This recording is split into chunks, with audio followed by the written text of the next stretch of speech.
hit the tree. Tell you, the world is what you make it.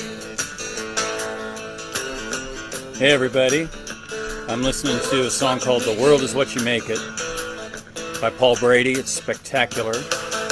Hey Mary. So if you get a chance, you should listen to Paul Brady's The World Is What You Make It. It's an incredibly inspiring song, and he's a national treasure from the nation of Ireland. Welcome to Getting Angry. My name is Hank Linderman. Hey Mark Andes. Hey Mary. Hey Nancy. Glad you all are here. We got 10 of us already listening. Of course, I'm your Democratic nominee for Congress here in Kentucky's 2nd District. That's just south of Louisville on down to Bowling Green, and then from Owensboro across to Danville. It's 21 counties. I won't bore you with the names of all the counties. Well, maybe I will. Davis, Hardin, Warren, Bullitt, Nelson, Barron, Boyle, Meade, Mercer, Breckenridge, Grayson, Hart, Hancock, LaRue, Washington, Garrett, Jessamine, Greene, Edmondson, Butler, Spencer. And I've been in all of them. Let's have a quick look. First of all, I just want to say hi to you all. I'm so glad you're here. Notice I've got my Nope pin, which means no plastics in my environment. And I think that's a way that we can do our best to kind of discourage the use of plastics, first of all, in our own lives, and then also with businesses that we, restaurants and stuff that we go to. It's hard to get this straight when you're looking at a mirror image of yourself, and it's not really a mirror. Because if it were a mirror, when I held up print, it would be backwards, but it's not.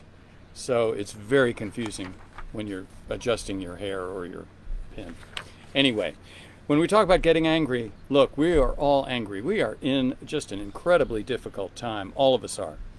And I spoke to a friend yesterday who said he's got some friends that really have upset him with the way that they're treating the virus. They think it's a hoax. They don't want to wear masks. They think it's all a joke.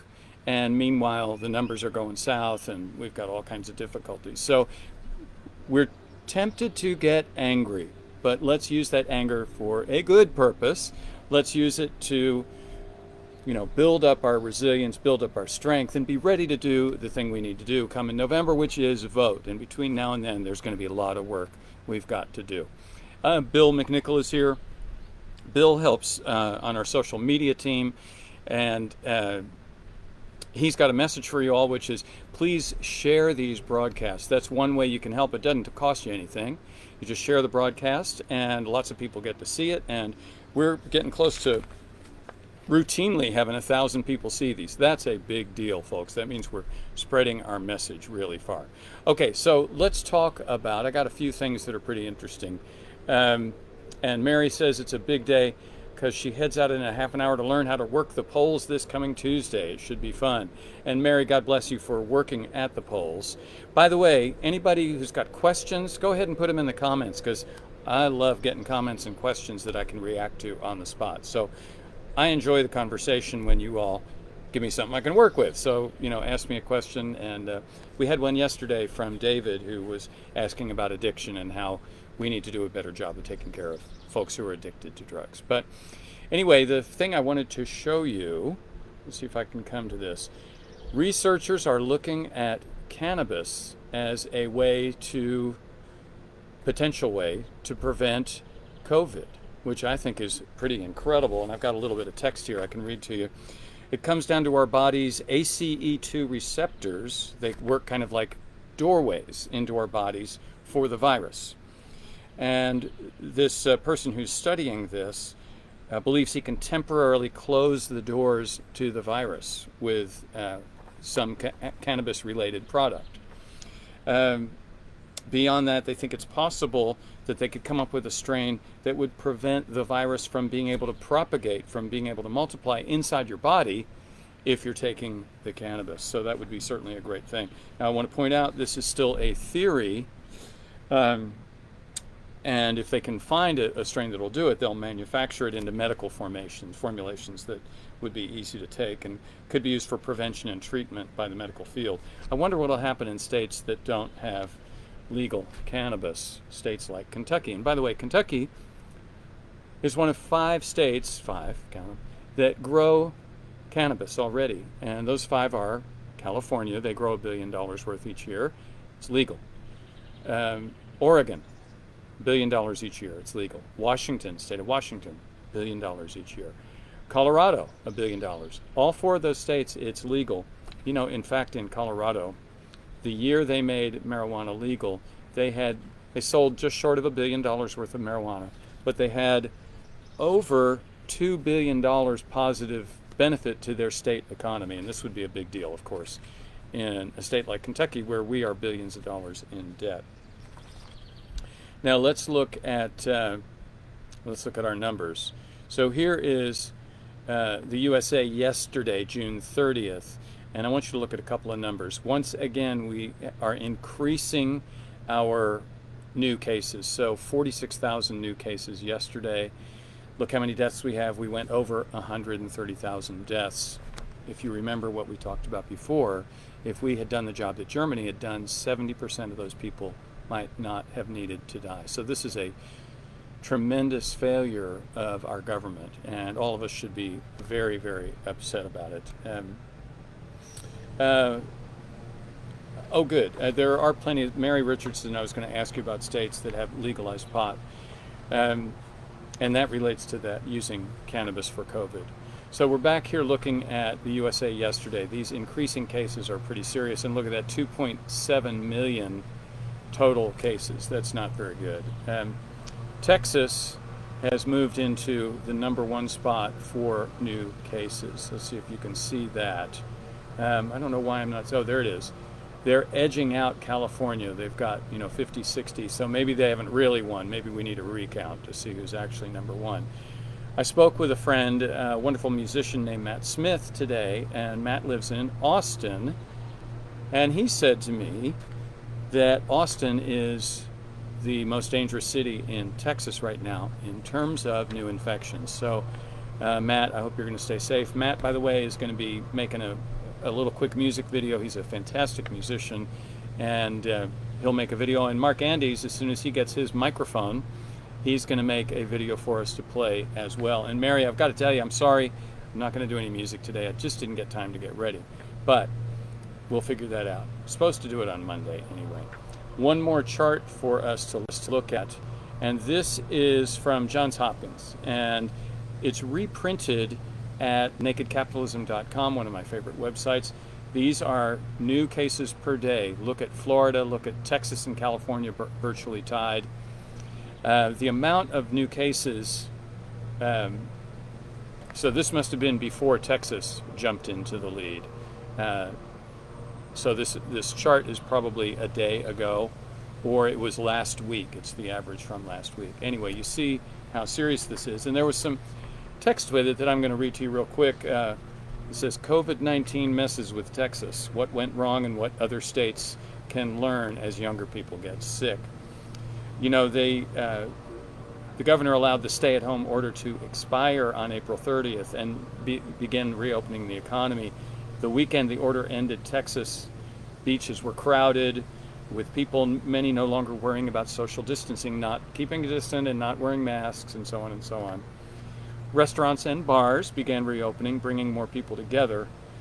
Now the risk has shifted again, and it's in a very short time. Now, I've also seen that what's likely is that we may not see the results of all of these new cases showing up until the middle of July for various reasons. The time it takes for the virus to incubate, the time it takes for someone to realize that they're sick enough that they need to go to the doctor, and then they've got to be diagnosed. A test can take days to get, and then there's also the idea that collecting these numbers takes time.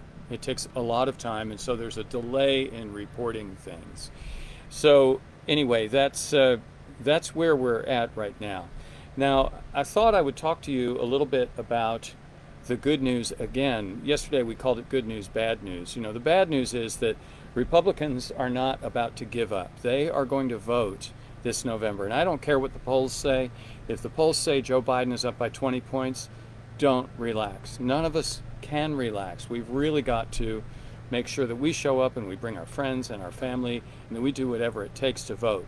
Hopefully you'll be able to vote by absentee, which would be very helpful. But no matter what happens, we are going to have to vote. 2 of the last 3 presidential elections, resulted in a president being elected who had not won the popular vote. So we've been burned before. So try not to pay too much attention to the polls. Don't think you can let your guard down. And I don't know if you all have noticed, the District of Columbia is now being considered for statehood, and they are closer to having statehood than any time. Now, my opinion is, since I believe they have more people, they've got something like 750,000 people. That's more people than the state of Montana has. So, my opinion, they're entitled to 1 congressman and 2 senators. And if there's a complaint about that maybe they should only have 1 senator, then honestly, Montana should probably only have 1 senator. That you've got to have at least the size of a congressional district. You can't have more senators than you have congresspeople. So if you've only got 1 congressman in your state, you should only have 1 senator. And that would restore some really needed balance here in the United States. It would make our elections feel a bit more fair. I'm not quite ready to get rid of the Electoral College, because there is a danger that rural America, that states without a lot of population, would get ignored. And that was the purpose of the Electoral College, but we've gone way too far with that. And, I have an affinity. I think that rural America has been left behind, and that's why I talk about the contract all the time. The contract for rural America, you can get yours at the website, hankforkentucky.com. Just have a look. By the way, it's a beautiful website.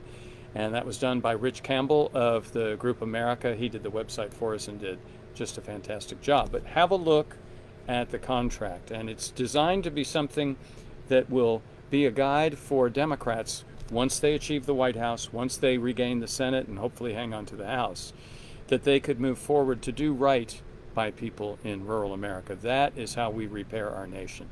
That's one of the ways. Charles Booker, who fell short of his bid to become senator, the candidate for senator, his catchphrase is "from the hood to the holler." He's apparently got relatives in Appalachia in eastern Kentucky. And he points out something, that there is a lot in common with people at the bottom of the socioeconomic ladder. People who work for minimum wage. It doesn't matter if you're black or white or Latino, or doesn't matter what your race is. If you're at the bottom of the ladder, you've got a tough row to hoe. And so taking care of people in rural America and taking care of people who work, we're going to find some common ground between people who live and work in cities and people who live and work in rural America. Rural America is wonderful. Look at this scenery behind me. It's fantastic. But there's not a lot of opportunity here, and we need to do something about that. I need to send a shout out, by the way, to Barbara Tichy, who again contributed today, and it just lifts my spirits every time someone sends a little bit of money. And Barbara's done it, I think it's now up to 4 or 5 times. And I had a phone conversation with her, and it was just really wonderful to speak with her. So you can make a big difference to us by contributing. We've got the Venmo QR code. That makes it real easy if you're younger and you've got a Venmo. If you don't have Venmo and you've got kids, get them to show you. It's pretty fun. It's a pretty easy way to, if you go out to dinner, you can, and there's only one check and a bunch of you at a table, you can send $20 over to the person to pay for your share. Thank you, Barbara. Barbara just steps up over and over again, and I really appreciate it. And all of you that contribute, that makes a big difference. I also spoke to a really well-known actor who contributed before, and I'm going to be talking to him on Friday, and hopefully he'll endorse us and will be helpful to us. But it's someone that you all know, and hopefully after I talk with him on Friday, I'll be able to share the details of that. So anyway, thank you all for being here. It's so great to talk to you all. This is really a privilege, and I cannot do this alone. This is not something a human being can do alone. You can do it with help, and it depends on the help. I could do this if a bunch of really rich corporations coughed up a bunch of money and then have millions of dollars, and then, of course, I get into office and I'd be obligated to do what they told me. I wouldn't necessarily do that, but that's what you're obligated to do, and that's the guy I'm running against. He takes millions of dollars from large corporations and has for years and years and years. And in fact, I've been told he's the number 3 recipient of money from pharmaceutical companies. So that's what we are up against. We are up against a legally corrupt system that leaves people out of the picture, lets corporations kind of run our lives a little too much. So, but I can't do this alone. I really need every one of you in some way to step up. It really makes a fantastic difference, and I appreciate you all for helping out. I'm going to put you back to the picture that I took at the, I just love this picture. This is from the BLM protest in Litchfield, Kentucky, which was several weeks ago, maybe 2.5 weeks ago. Might have been 2 weeks ago today. And if you had told me there would be a BLM protest in Litchfield, Kentucky, just even the day beforehand, I'd have told you were crazy. And it was incredible because the people who were there, generally, there were very few black people there. It was mostly white folks, and they were generally supportive. Like probably 80% of them were supportive, and I took a lot of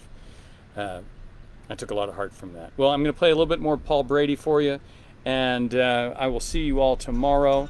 There's lots going on. Remember, stay angry, get angry, and use it to do some good in this world. Alrighty, I will talk to y'all later. Thank you.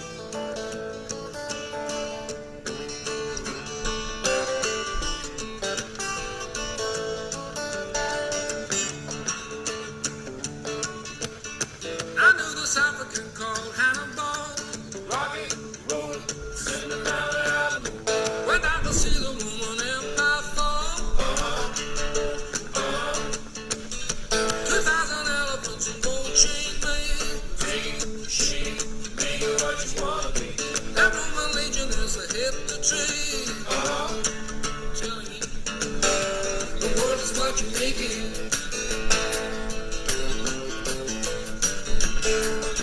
is what you make it.